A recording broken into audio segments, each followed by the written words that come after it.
How are disputed athlete contract buyout clauses legally resolved? Imagine a star athlete and a sports team can't agree on the terms to end their contract early. How do they settle this kind of disagreement? Let's break down how these disputes are handled legally. When athletes and teams face disagreements over buyout clauses, the first step is to look at the contract itself. Most contracts include specific rules for resolving disputes, often pointing to arbitration, mediation, or court cases. Arbitration is usually the preferred method because it is faster, private, and handled by experts in sports law. It involves both sides choosing a neutral arbitrator who understands the ins and outs of athlete contracts. This process is designed to be more efficient than going to court and helps keep sensitive financial details private.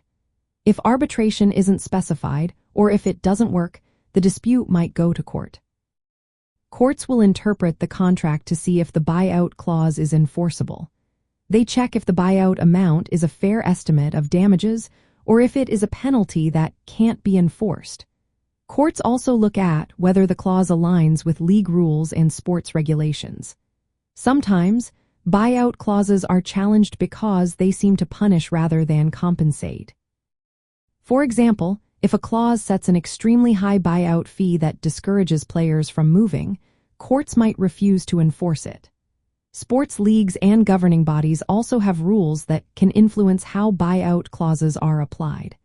They may restrict the amount that can be paid or how early a player can buy out their contract. Legal advisors who specialize in sports law play a key role here. They help draft clear contracts, explain dispute resolution options, and ensure that buyout clauses follow league rules.